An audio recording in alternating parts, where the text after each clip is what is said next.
You're listening to the P.A.C.E Radio Network here at paceradio.net.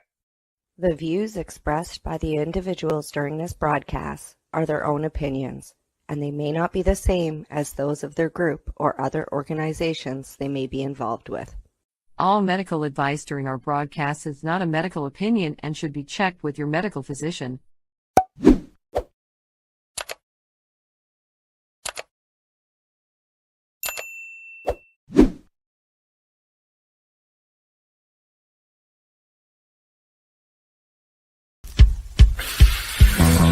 Oh yeah, baby, that's lovely.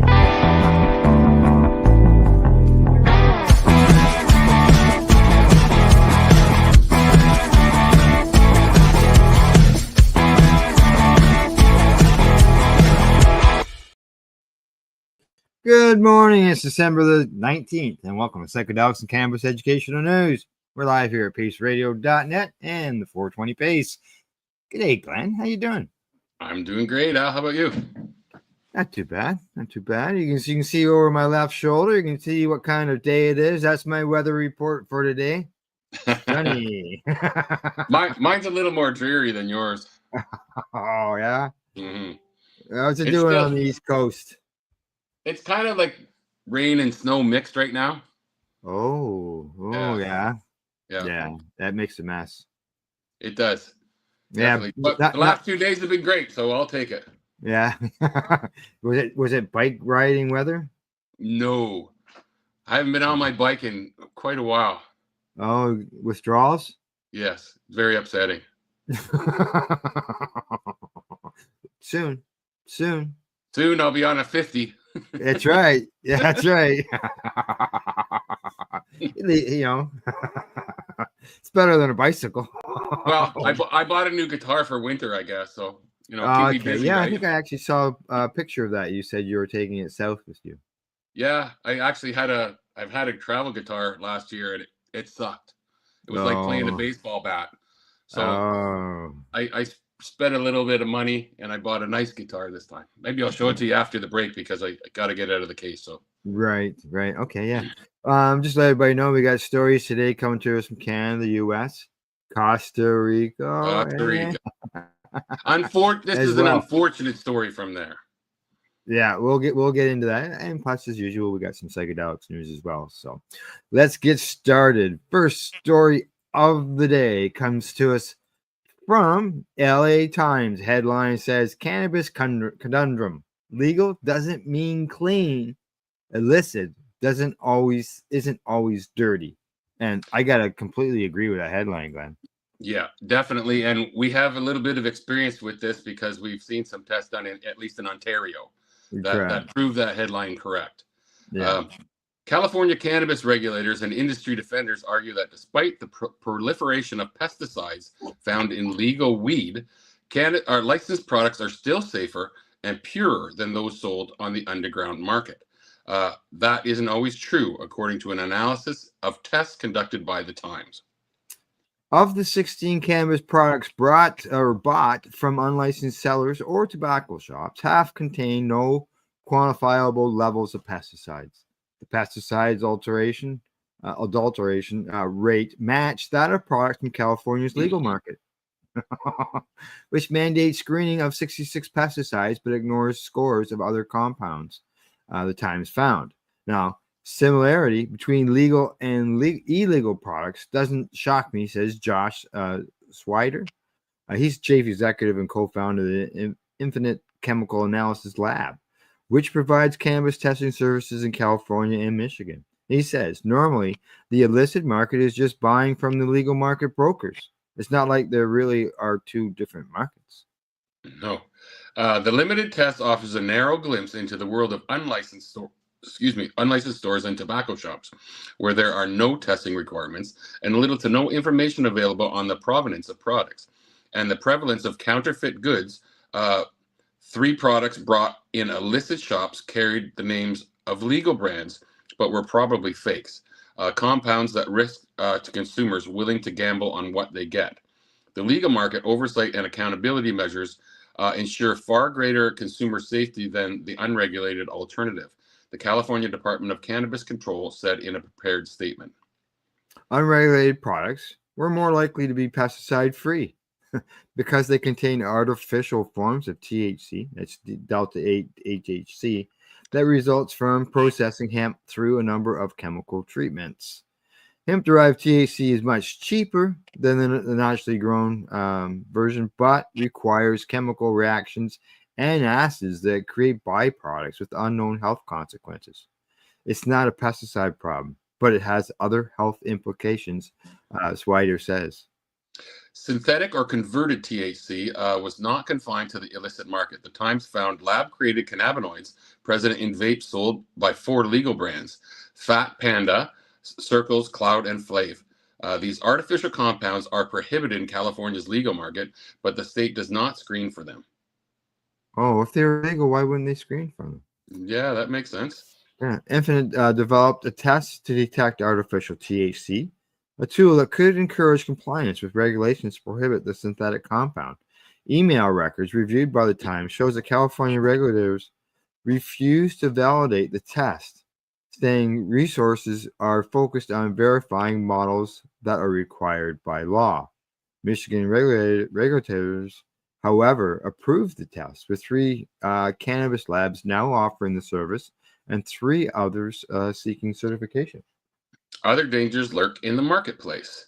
A Runts vape sold at an unlicensed outlet in East Los Angeles was found to have been cut with vitamin E acetate. Ooh. Test results showed 4 years ago, vitamin E acetate used to dilute vape cartridge was strongly linked to the hospitalization of thousands of vape users and 68 deaths. The chemical was found in an illicit product. California does not screen for it in the regulated market. Meanwhile, the heaviest pesticide loads were found in legal products. A Backpack Boys vape brought a slate of licensed store at a state licensed store in Atwater, for instance, contained 32 different pesticides. Great. California regulators in October shut down the small state licensed Van Nuys operation that had manufactured and other contaminated products sold on the licensed market. How does something with 32 different pesticides even get to market? Yeah, when it's a legal product. This was sold in an illegal store, so I'm guessing this is like a copy product. Well, it says it was illegal products. It was bought at a state licensed store. Yeah, made by a legal company. Oh, it was bought at a state licensed store. Yeah. So, and they don't even test for any of these pesticides. No, exactly. Now, Backpack Boys in June claimed its products containing pesticides were counterfeits from the illegal market, even though they had been bought at a Backpack Boys store. Backpack Boys should stop buying from the illegal market. What's going on here? The company since has not responded to requests for comment. Yeah, we wonder why. No contact information could be found for Runts. Packaging for the tainted product carried a state cannabis sticker, but bore no state license number or manufacturer name. So it seems to me like they're buying a cheap ass product from somebody else. Well, it's their own product. To be them. It's their own product selling in their own store. Yeah, I think this to me sounds like it's either made by them and not claimed to be made by them, or it's a counterfeit that they're buying from someone else cheaper than they can make it. So something's there's something wrong there. Where unregulated and unlicensed product differed most was the kinds of pesticides they contain. Illegal products most often carried chemicals on the state's 66 chemical screening list, supporting a common belief that products that fail the state test are diverted to the illicit market. That's what happened, I bet you. It failed the test, then they diverted it and they make it like someone else made that. Yeah. Conversely, licensed products more commonly have pesticides for which the state does not screen. A third of state legal cannabis products contained P.A.C.E, which California does not test for. The carcinogen insecticide did not show up in a single unregulated product. And they know that the state's not testing for that. Yeah, it's on a licensed product, but none of the illegal product had it on it. Wow. That's yeah, you can understand why that headline said what it says.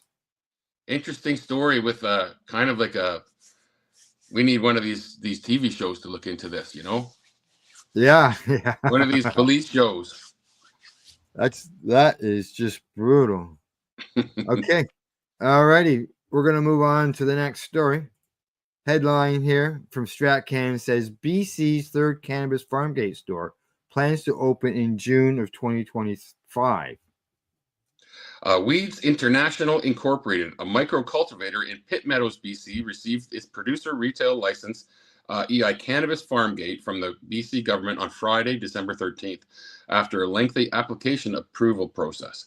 In addition to their micro cultivation site, Weeds owners Don and Devin Briere and Carol Gwitt, also corporate retail locations in Vancouver and Schelt. The Weeds brand has been part of BC cannabis culture for more than 2 decades, with a former chain of retail stores that operated across the province years before legalization. Oh, okay. I've got to deal with something here, Glenn. You keep on reading. You keep on going through the story, and I'll be right back. Weeds' new farm gate license is the third such license issued in the province since it began accepting applications for producer retail stores in November 2022. Only 3 companies have applied for such a license. The province has also licensed 2 similar stores, one in Williams Lake and one in Chilliwack, under special arrangements with local First Nations called Section 119 agreements. The company is now waiting for their final business license from the city of Pitt Meadows, where they are located. Gwitt says she and the Brieres are very excited to get the final provincial approval. They are now working on putting the final touches on the store with the goal of a soft launch in February. It has been a vision for a long time for us, she tells StratCan. To be able to grow and sell and share cannabis with our community is an honor. We love being in Pitt Meadows, and we're happy to have the community come to our farm and experience this with us. Don Briere says the Weeds team has several other pieces of the puzzle they hope to bring about later in 2025, including an outdoor consumption space and more long-term, the possibility of a more focused tourist experience by creating nearby guest houses where people can visit their farm and buy and sample products over several days. It's been a long time coming. There's been a lot of slowdown and turns and roadblocks, but we are here now, says Briere. We just have to persist and keep on trucking. BC's first cannabis farm gate location, which is Shoe Canna, located in Salmon Arm, opened in the summer of 2023. The second, the Victoria Cannabis Co., as a VCC, opened its cannabis farm gate store in October 2024 after a lengthy approval process with the city. Ontario was the first to launch its farm gate program in 2021, licensing the first 2 locations on April 20th of that year, and as of May 2024, Ontario listed 5 fully licensed farm gate locations. New Brunswick became the second province to announce a cannabis farm gate program, also in 2021, allowing for on-site selling of in-house products for local LPs, nurseries, and micros. The province currently lists 7 such locations. And we're done with that story, Al, just in time to start the other story. Yeah. Yes. Unfortunately, I had to take a phone call, and that's what's has messed that up for me. So, but you got the story done, which is good. I just we're on first patient. Yeah. And I still have to deal with something. I'm not done yet, but we'll get the next story going. There we go. This one comes to us from Marijuana Moment. Headline there says, first patient dosed in historic study on whether LSD effectively treats anxiety. For the first time ever, researchers are administering LSD to patients in a phase 3 clinical trial. The new study focuses on whether the psychedelic can be used to effectively treat generalized anxiety disorder, which is GAD. Drug maker MindMed says that the trial, dubbed Voyage, is eventually expected to enroll about 200 people in the U.S. and will compare the effects of its proprietary LSD products to a placebo.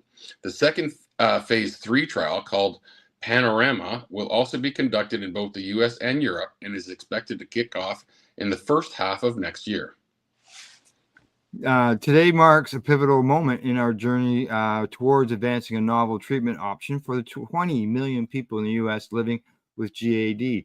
MindMed's Chief Medical Officer Daniel Carlin. Are you there, Al? Statement. Shit. Yeah, I'm here. You not hear me? Uh-oh. Where did Glenn go? I'll just keep reading on.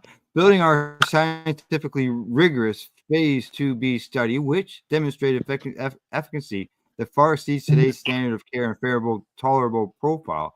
Our Phase 3 studies are designed to adhere to the highest chemical or clinical and ethical standards or in alignment with guidance from the U.S. Food and Drug Administration. In March of this year, the Food and Drug Administration granted MindMed's LSD product breakthrough therapy status in the treatment for GAD. That followed a Phase 2 trial showing the single dose, oral dose of LSD led to clinically and statistically significant reductions in anxiety scores 12 weeks after administration, with 65% of participants showing a clinical response and 48% of clinical remissions following the treatment. And Glenn, I got to deal with something in here, so you keep reading on, okay? Okay, breakthrough drug status is meant to recognize the therapeutic promise of an emerging substance or therapy, as well as speed the research and development of treatments that fill an unmet need. MDMA and psilocybin have also previously been awarded the designation.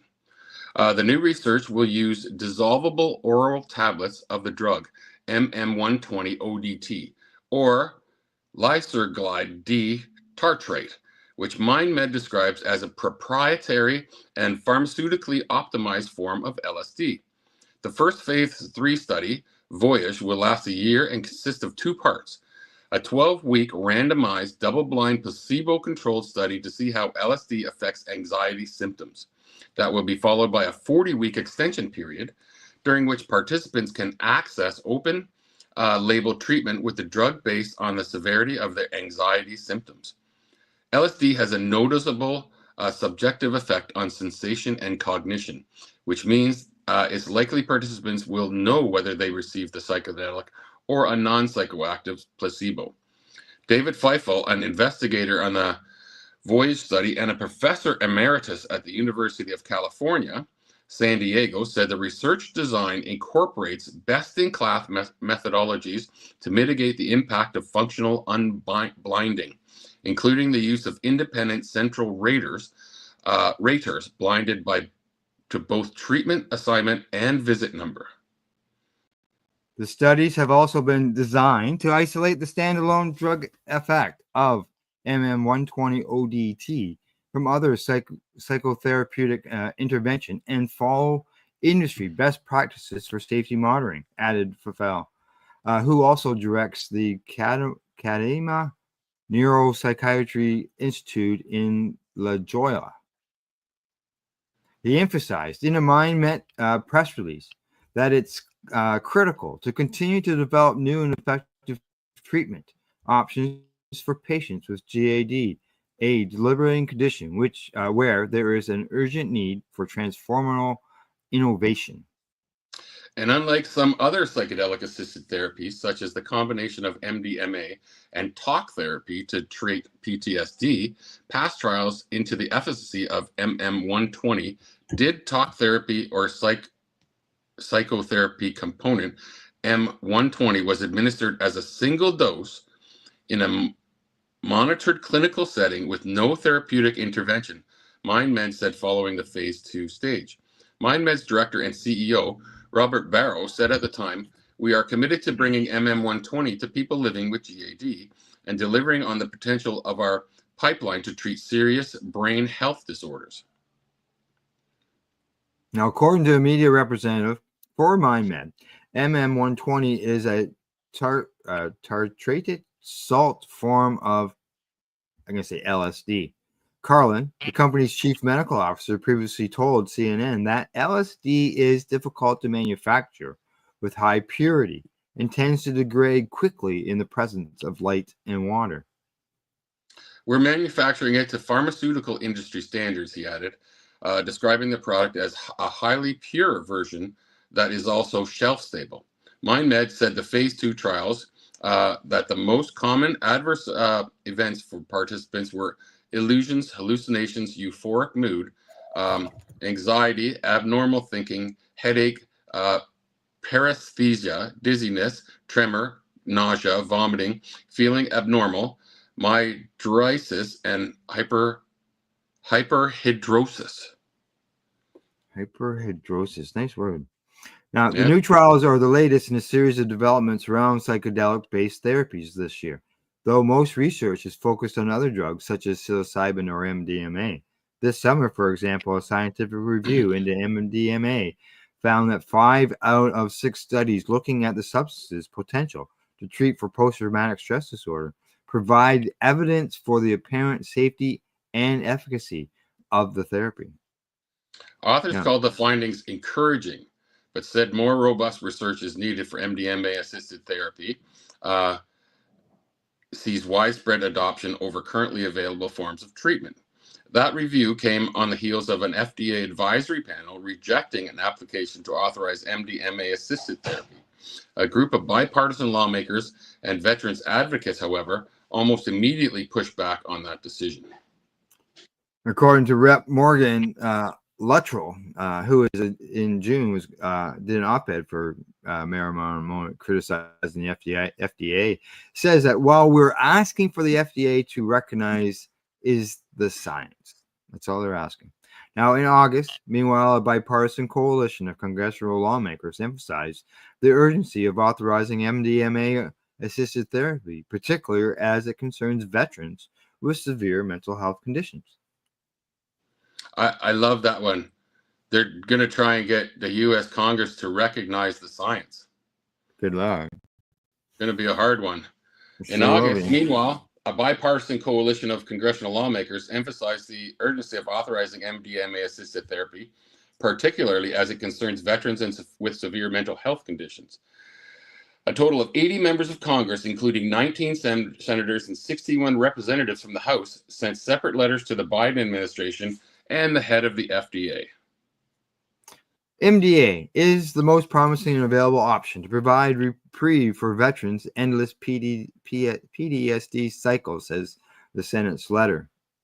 A separate report by the researchers who gave a dog a dose of LSD in order to treat separation anxiety found that the psychedelic caused no adverse effects and appeared to significantly attenuate the dog's nervous symptoms. Another report on the millions of Americans with depression who might qualify for psilocybin-assisted therapy if it becomes widely available noted that if LSD is approved for treatment of generalized anxiety disorder, doctors might also prescribe it for off-label uses such as depression. More recently, researchers published a report on how people cope with challenging psychedelic experiences, suggesting that some ways to manage a bad trip may be more helpful than others. Now, a separate study published this summer found that pairing psychedelics like LSD with a small dose of MDMA seemed to both reduce those feelings of discomfort and highlight more positive aspects of the experience. So there you go. LSD. You know, who would have thought that was this 70s stripping drug, right? Yeah. You know, and we don't even have that story today, but you know, Elton John, he went off against the cannabis legalization in countries there recently, and yet he sang a song, which was a Beatles song, but sang a song, "Lucy in the Sky with Diamonds." Okay. You know, which is LSD. That's a well-known psychedelic song. So it is exactly. So with its marmalade eyes and all that stuff, right? So. Yeah, but whatever. Okay, on to our next story and last one before we go to the break. This one comes to us from the Guardian, and it says, "Where's the money? White outsiders convinced a Native American tribe to start a legal weed business. It ended in disaster." Where's the money? It was a September night in 2020 when the fire torched the Red Mountain Travel Plaza. Residents of the Fort McDermott Paiute and Shoshone Nation watched as the only gas station and grocery store for miles around vanished amid towering orange flames and acrid smoke. The convenience store was where the approximately 250 residents went to buy snacks, tobacco, and essentials. Without it, they would have to drive more than an hour for major provisions. What's more, a safe stashed in the back room of the store that the tribal officials said held nearly 19,000 in cash, allegedly burnt up. Those were a portion of the profits from a cannabis farm down the road. 20 acres of land that were the subject of much anger and anxiety on the reservation, and the tribe was counting on them. One tribal official alleged that law enforcement from outside the tribe suspected arson, but no one was charged. Many people in the community suspected that someone had set fire to the gas station so they could make off with the cash. That was never proved. For most at Fort McDermott, the damage was emblematic of something more troubling, a mismanaged venture that never realized its promise. We need to recover what we lost, said Jerry Tom, an elder of the tribe, whose relentless search for answers came to a head this year. Nothing good has come of the cannabis business. The Northern Paiute Shoshone Bannock people from Fort McDermott call themselves Atashkudokoa. I hope I didn't butcher that. Tuova Gaya, or People of the Red Mountains. That's easier for me to say. Yeah. Their territory, which straddles Nevada and Oregon, lies among wide expanses of sagebrush, and the nearest town, Winnemucca, 74 miles, 119 kilometers away. Driving up Route 95 from Reno, a person can go for hours without seeing another car. The road passes several landmarks important to the tribe, including a peak that served as a lookout when fighting Army cavalry in the 1860s. Bitterness still burns about the exploitation of lands once governed by Indigenous people. Tucked away in the high desert, the reservation offers little in the way of work. The lucky few have ranches or work at the Saywin Casino down the road, the tribal government or school. Many trek 3 hours to Boise, Iowa, or further to work in mines. It's a long drive. Yeah. Over the past decade, public attitudes and state laws around cannabis have relaxed, resulting in a booming legal weed market worth an estimated $35 billion nationally. In theory, U.S.'s 574 federally recognized tribes have much to gain from it. In total, they retain from 56 million acres of land in federal trust on which to grow, in addition to reservation lands. Being sovereign nation, they can largely use the land however they want, unimpeded by federal prohibitions on growing and selling cannabis. For Fort McDermott, in particular, profits from weed can translate into badly needed jobs and money for schooling and infrastructure. But cannabis is a risky business. Bad weather can ruin crops. It can take years to turn a profit due to the federal ban on cannabis. National agencies do not regulate indigenous cannabis enterprises as they would casinos, leaving supervision to the native nations, which often face limited resources and restrictions on jurisdiction. Fort McDermott, for instance, does not have its own police force, so it must rely on the county sheriff and Bureau of Indian Affairs offices stationed an hour or more away. Tribes generally can't get bank loans from big banks for the ventures and are not familiar with cannabis cultivation, so they have to bring in outside experts and investors. All of this and the cash-based nature of the business can make Indian country vulnerable to deals that go wrong. That's exactly what happened when 3 white men from Oregon, Kevin Clock, Eli Paris, and Darren Stanford, and their Native American collaborators sought to make money from indigenous land. By the time they cleared out 7 years later, more than a gas station had gone up in smoke. Kevin Cook was looking for a win. This was back in 2015 as a private investor. He and his friend, Joe De La Rosa, had recently visited Vancouver, Washington, to check out popular weed dispensaries, and he had his eye on cannabis ever since. We realized it was a moneymaker, said Clark, whose background was in development and land use and things. And in an initial interview this spring, he then declined to answer further questions. That got him thinking about Nevada, where an initiative to legalize recreational cannabis was to be voted on the following year, and specifically native nations, where he thought cannabis retail stores and farms could find success. Clock, a boisterous character with a knack of working a crowd, believed he could connect with Indigenous communities because he had attended high school with Silence people in Oregon and had married a native Hawaiian.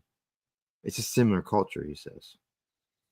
To help oversee future operations, Clock roped in Eli Paris, a quiet outdoorsman from Oregon with a background in real estate and finance who grew cannabis privately. To facilitate Indigenous outreach, Clock counted on De La Rosa, and then tribal chair of the Burns, Paiute, and Oregon De La Rosa, who had previously worked as the financial manager in a car dealership, couldn't convince his own community to open a weed operation. But the team thought he could persuade sister tribes to create a Paiute pipeline where some nations would grow cannabis and others would sell it. In January 2016, the group contacted the leaders of the Fort McDermott Tribal Council, which governs the reservation, to propose developing a cannabis farm on tribal lands. I'm looking at the time and I'm looking at the size of this article, Glenn. It's a long one.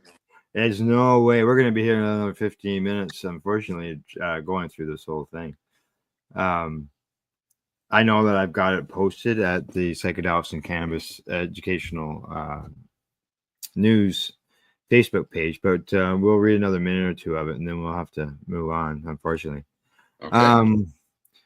Clock and his associates promised to bring in the necessary funding to get the operation off the ground. They said the farm would be 100% owned by the tribe and that the venture would create much needed jobs and generate the money to improve roads, housing, education, and health for years to come. The project could also serve as an anchor for other businesses in this remote area. Hearings were called in the reservation to present the proposal to the community. Cars filled the parking lot and people crowded to the building. Several tribal members who were present recalled promises that the farm would enrich the tribe. Some interpreted that to mean that they would each get a per capita share of the profits. One way revenues from tribal casinos are distributed. But some residents had concern about whether it was legal to lease land to the cannabis operation. Many of the older residents feared that introducing a cannabis business would worsen substance abuse problems already plaguing the community. Others found Clock pushy. They came in and painted a pretty picture and promised the tribe this and that, said Arlo Crutcher, a local rancher who attended the public meetings and who also became the tribal council chair a few years later. I said, this does not sound too good. Yeah, he felt that the men dodged questions about operational matters and didn't allow time for tribal officials to seriously consider the offer. That's too bad. There they are right there. Mm-hmm. Yeah, as I said, unfortunately, this is a long one, and we're not going to get to the end of it. So, you can find it on the Psychedelics and Cannabis Educational News Facebook page, and it doesn't sound like that one's going to end very well. I'm just going to, it keeps going and going. But it could end well. The problem being that it's illegal to move the cannabis around, you know? Yeah. Let's see here.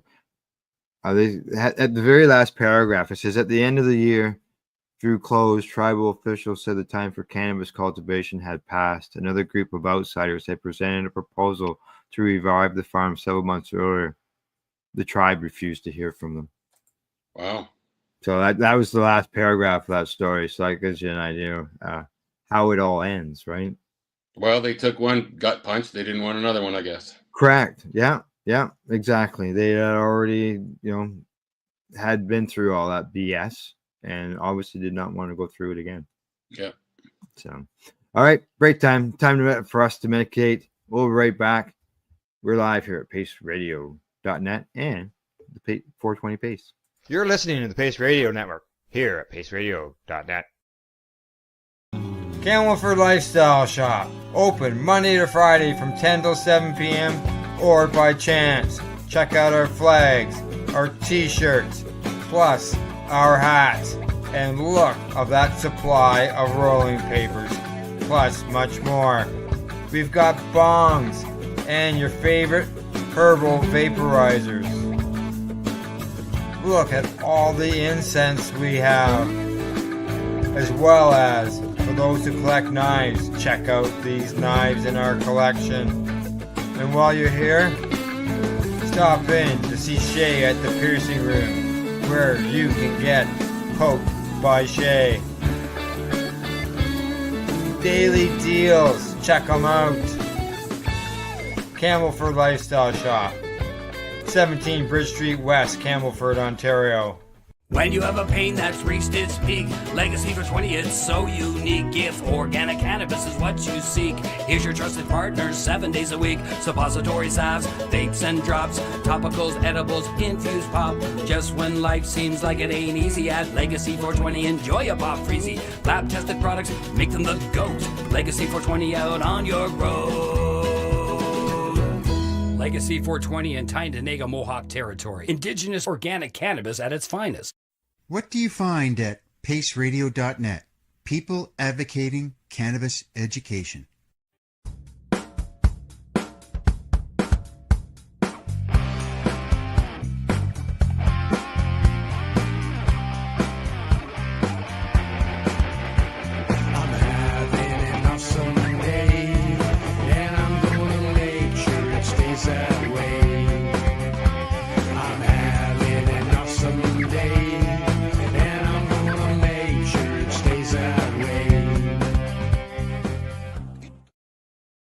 Limestone City Hydroponics is Kingston, Ontario's hydroponics shop. Take your growing to the next level and create the optimal environment with a tent kit, or maximize your yield with an ebb and flow flood table kit. Either way, Limestone City Hydroponics has more sizes and options to fit your needs. Are you looking for the power of the sun that adapts to your budget? Then look no further, as they have professional grow lighting. They have indoor grow systems that are easy and cost effective, with many options to fit your living space and lifestyle. Cultivate your growing potential. We have everything you need to succeed. And if you can't make it to the store, they offer local delivery to the greater Kingston area. Remember, when you're looking for experts to help you grow, then look no further than the locally owned Limestone City Hydroponics, 105 Sunderland Drive in Kingston, Ontario. Call them at 613-548-0420.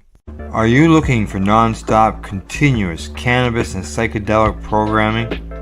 If you are, then turn your browsers to 420radio.ca or paceradio.net, where you will find the 420 Pace re-rolled Saturday. Everything gets started at 8 a.m. Eastern Saturday morning. You're listening to the Pace Radio Network here at paceradio.net. Hey, we're back. And I believe that Glenn has got something to show us. Oh, it's my new little toy. This is your new toy. This is what you're talking about at the beginning of the broadcast. Yes, nice. sir. Nice. And it just works out really good. Where do you where are you going to be playing it this winter? Mostly in my house and in Costa Rica. In Costa Rica. All right. Sounds good. Yes, sir. First story after the break. We're heading to Costa Rica.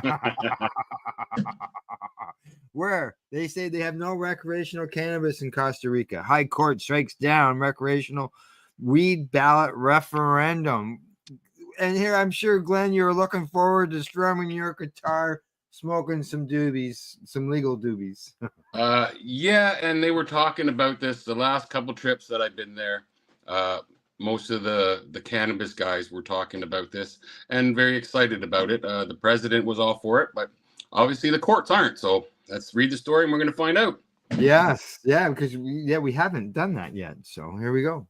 On November 28, 2024, the Costa Rican Constitutional Court, known as Sala 4, made a landmark ruling that sent shockwaves through the nation and the broader Latin American region.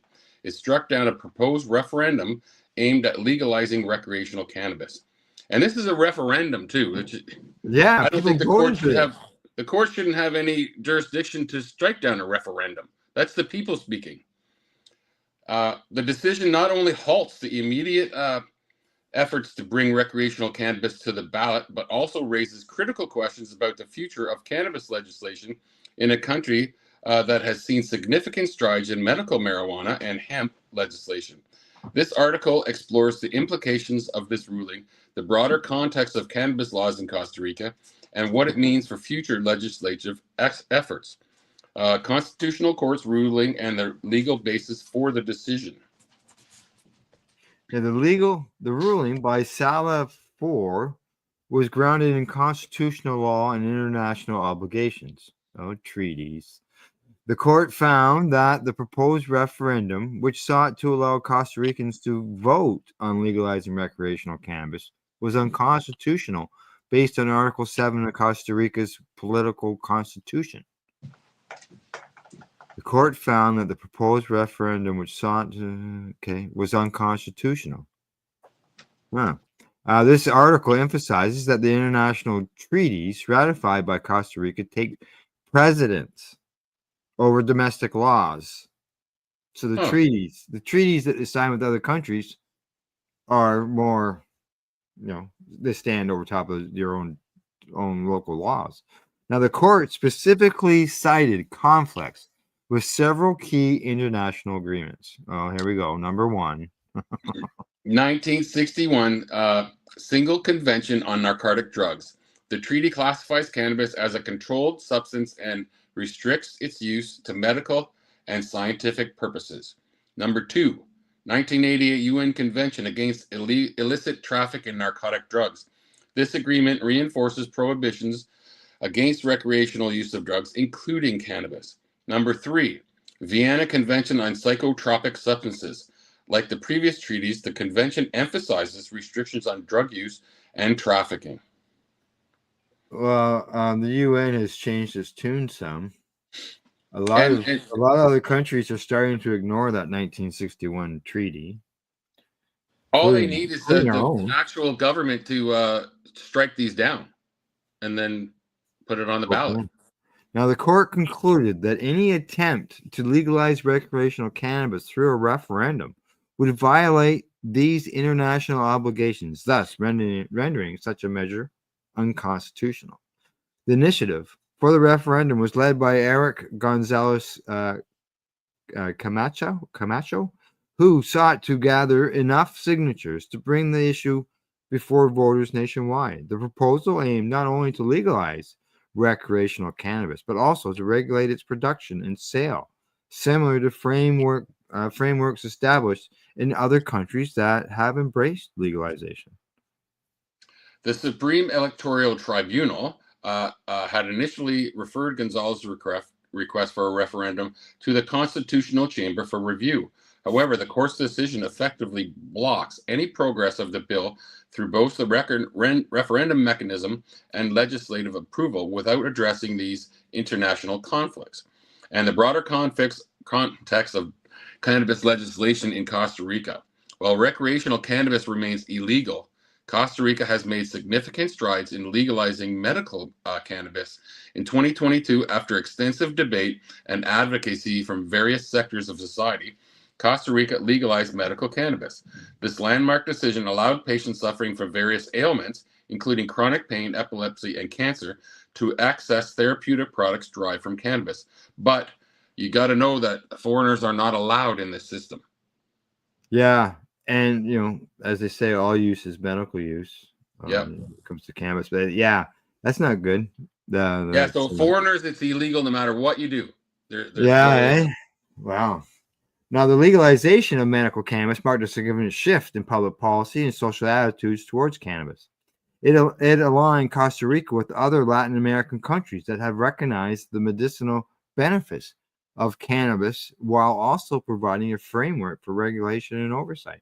Moreover, Costa Rica has embraced industrial hemp cultivation as part of its agricultural strategy.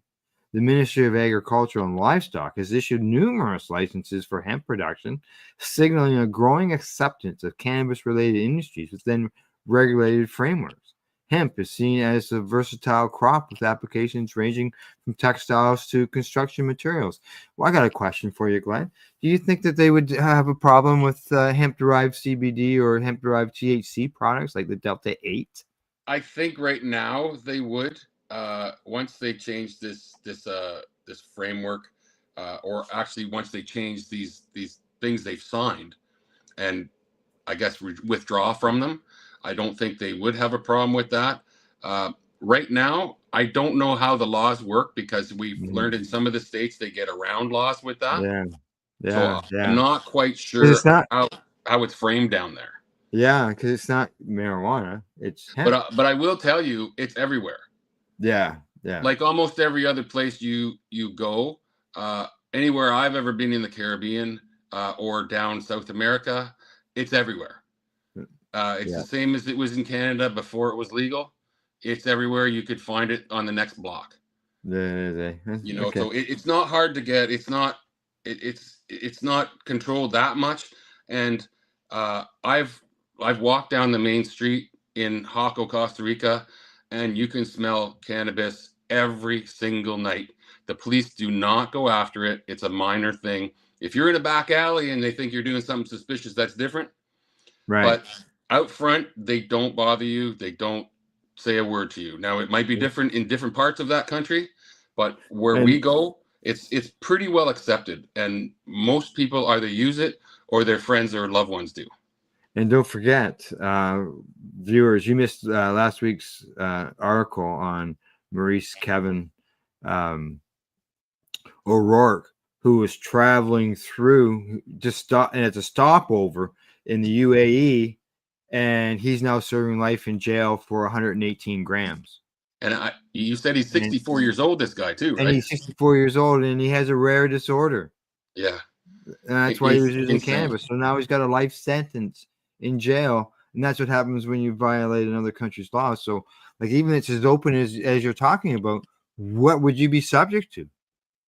I'm not quite sure as a foreigner, but I have many times smoked in the open on the main street, and I've never been approached. I've never been bothered by anybody. So I'm a little more cautious, I guess, than I am in Canada. Yeah. Just to make sure that I either don't have a lot on me or nobody really sees me that much, you know? Yeah. So you have to have some cautions for sure. And I would never bring it in or out of the country. No, exactly. That's what happened to Mr. O'Rourke. Okay, continue with the story. Okay, here we go. President Rodrigo Chavez has been an outspoken advocate for legalizing recreational cannabis as part of his broader strategy to combat crime and generate tax revenue. Chavez argues that regulating cannabis could provide safe access for consumers while cutting off profits to criminal networks that thrive on illegal trade, on the illegal drug trade. In his administration's view, legalization could also yield significant economic benefits. Tax revenue. Legalizing recreational cannabis could generate substantial tax revenue that could be reinvested into public services such as healthcare and education. Job creation. A regulated cannabis market could create jobs across various sectors, from cultivation to retail to distribution and marketing. And then tourism. Legalization could attract tourists interested in experience of regulated cannabis markets, similar to those found in countries like Canada and certain U.S. states. And when I was there last year, this was the whole talk. Everybody wanted this legalized, or I shouldn't say everybody. Most of the people I talked to wanted this legalized, and they want to bring in tourists. So they wanted to have cannabis tourism, which no country, as far as I know, has yet. And I thought it was an amazing thing. They could have literally brought in millions of dollars a year instantly if they would have went through with that. Yeah. We'll find in another couple of years. Governments move slow. Hopefully it will go through. Despite those arguments, public opinion remains divided. Critics express concern about potential increases in cannabis use among young people and emphasize adherence to international commitments as paramount. The ruling by Sala 4 reflects these tensions between progressive policy initiatives and conservative legal frameworks. The court's ruling signifies a substantial setback for advocates seeking to expand cannabis legalization in Costa Rica. It raises critical questions about how future legislation can navigate international obligations while addressing domestic desires for reform. For any new proposal to move forward, they would need to either align with existing treaties or involve a significant shift in Costa Rica's approach to its international commitments. In light of this ruling, lawmakers may consider several changes. amendment of international treaties. One potential revenue is advocating for changes at an international level regarding how treaties classify cannabis. However, this is a long-term strategy that would require cooperation from multiple countries. Focus on medical cannabis expansion is number 2. Given the court's acceptance of medical cannabis legislation, advocates may shift the focus towards expanding access to medical products rather than pursuing recreational legalization at this time. And number 3, public education campaigns. Educating the public about the potential benefits of legalization may help shift public opinion over time, creating an environment more conducive to future legislative efforts. The ruling has reignited discussions around cannabis policy in Costa Rica. Advocates like Gonzalez remain hopeful of future changes despite this setback. They argue that public sentiment is shifting towards acceptance of recreational use as the societal attitudes evolve. On social media platforms and community forums, citizens are expressing their views, both pro and con, regarding the ruling. Oh, I've lost this. Supporters of legislation, many advocates argue that prohibition has failed and that regulation is necessary for public health and safety reasons. The point out that legalizing recreational use could reduce crime rates associated with illegal drug trafficking. Critics express concerns about potential increases in drug use among young people and argue that legalization could send mixed messages about drug consumption norms. Well, Mr.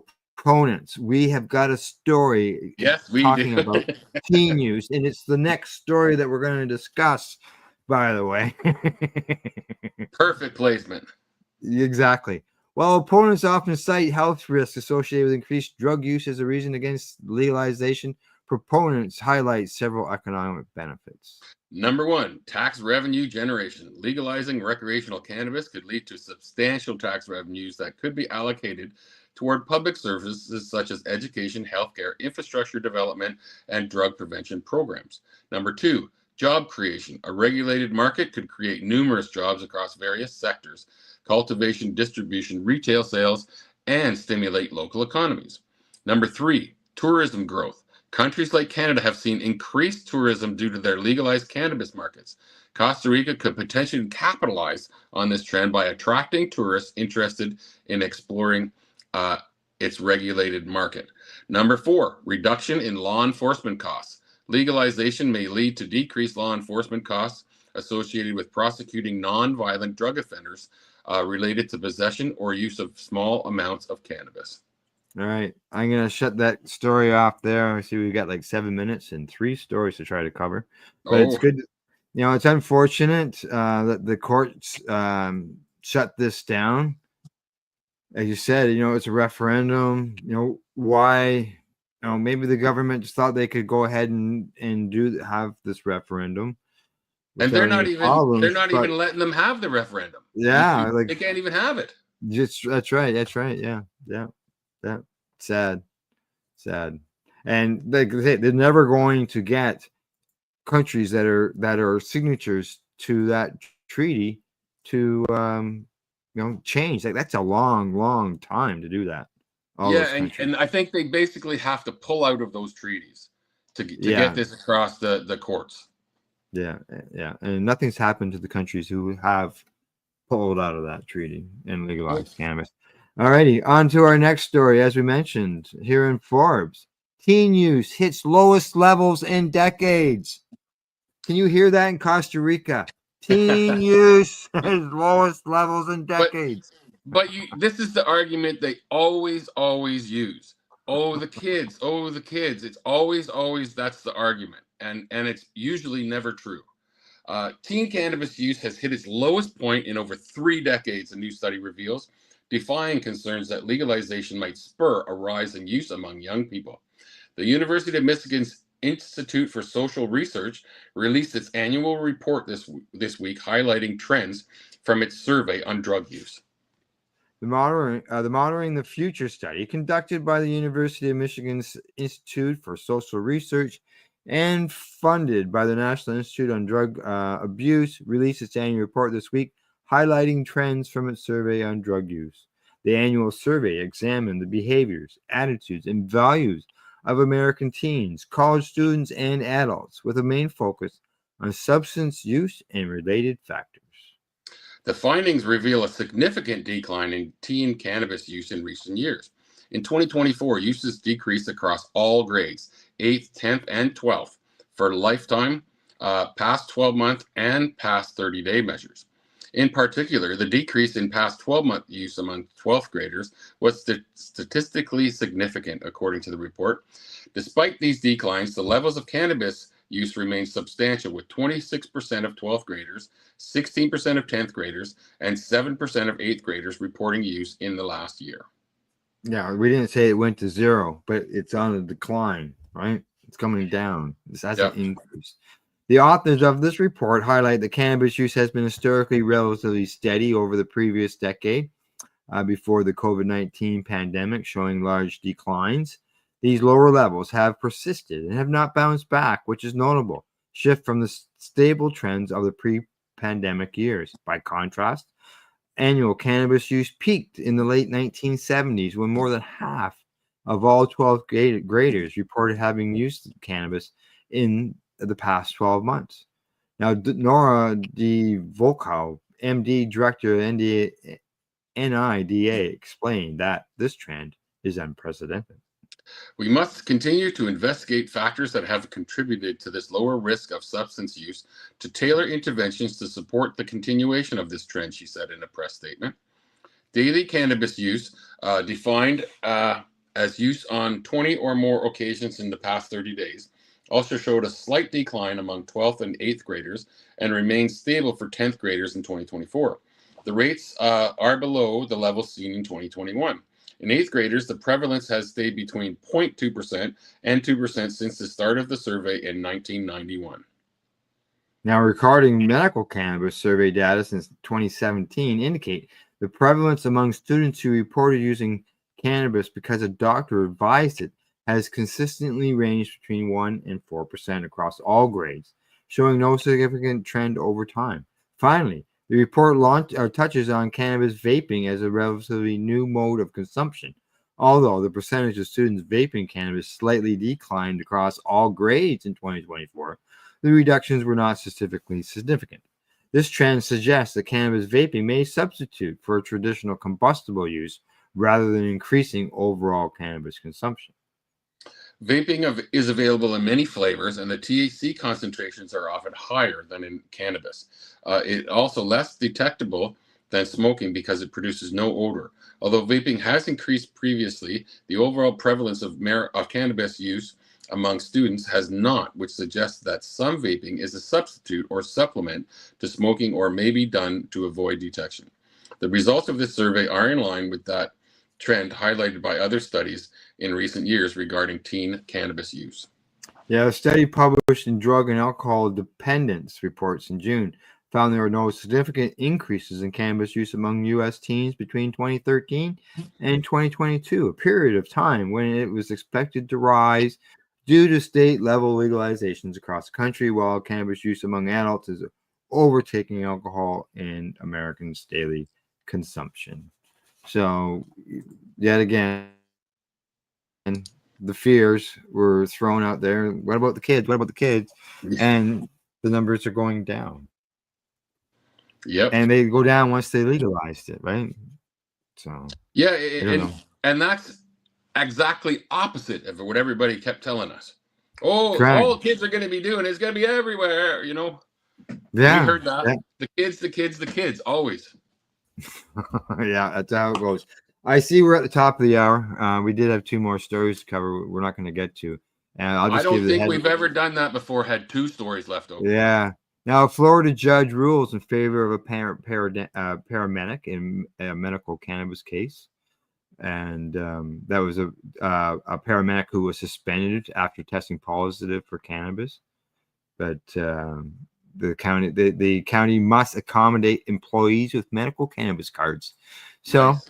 Yeah, he continues on. And the last one we were going to go on was about, could psychedelic drugs improve the mental health of autistic children or people? I'm sorry, autistic people.